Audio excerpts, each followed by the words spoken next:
First write-up we ever got, they called us punks in a punk band. You know, that's where it started. After that, they kept calling us punk.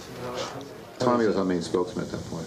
He would do most of the interviews, and he felt it was very important that the band come off sounding intelligent, and because we were getting this cartoon, dumb image, so we were trying to keep the interviews to basically him and me.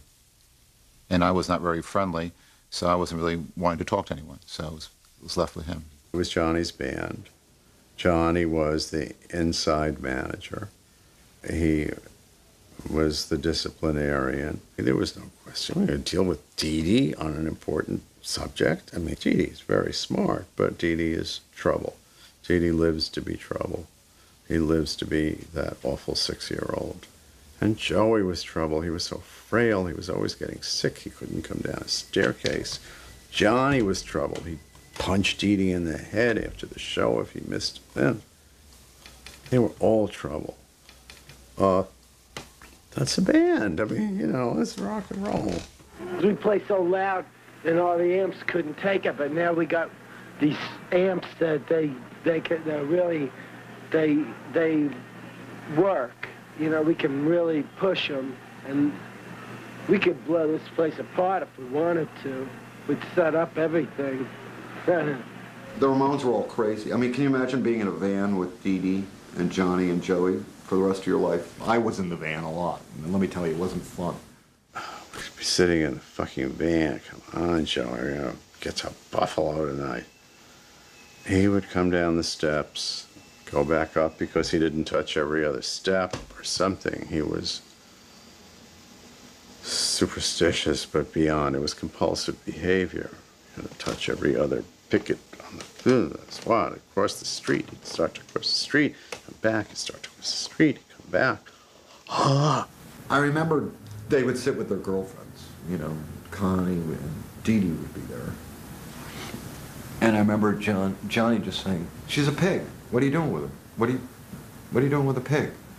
I mean, just go to Dee Dee, you know, and Dee Dee just, you know, freaking out, going, "Ah!" And he pulling out that huge 007 knife, gravity knife, you know. And I was between them, you know, and Dee Dee's lunging with this huge knife to stab, and Johnny's going, "What are you going to do, kill me? You're going to kill me?"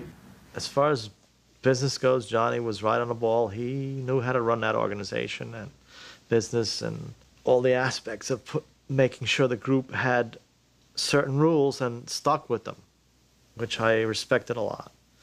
His personality sucked. It was a controlling, I don't know, you know, it's very, very controlling personality and difficult. He was just trying to take advantage of a once-in-a-lifetime situation, try to be an adult about it. And we were really dysfunctional, and we drove him crazy. Seems like the father. He was unpleasant enough as it is, so like on top of that, you know, we just instigated him into becoming a monster.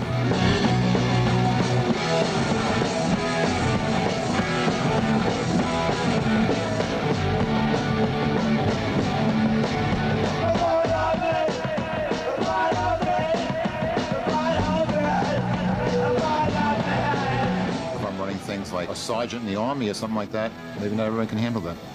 But you need someone to make the decision. Someone's got to do something. Otherwise, you just flounder around, you know. I think he made a lot of sacrifices for the band too. You know, he had to put up with a lot of aggravation, and I think everybody in the band's behavior offended him. He didn't want anybody doing drugs, you know. You know, I don't want to conform to someone's ways all the time either. And I think in the Ramones, I really had to conform.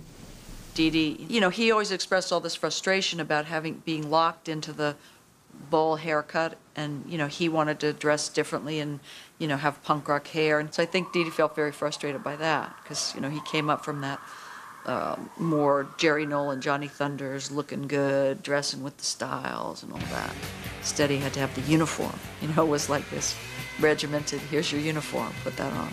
Somebody told me on the phone, they say, hey, is Dee Dee home? Do you want to take a walk? You want to go out? You want to go some Chinese rock? The whole song Chinese Rocks came about because Dee Dee had written it, and then Hell had written one of the verses. But the Ramones didn't want to do it because they didn't want to do any songs about heroin, and they didn't like Dee Dee hanging out with Johnny and Jerry and Hell because they were all junkies, and they used to get pissed off at him when they found out that he was hanging out with the Heartbreakers or whatnot at that time. But we had like a dope addict relationship. Not like we didn't even bother with playing guitars when we were hanging out and stuff. The Heartbreakers were really focused around drugs, and I think Dee Dee probably, you know, he would have liked to be in the Heartbreakers. You know, wouldn't it be great to be in a band with other junkies, you know, instead of, you know, guys who collect baseball cards.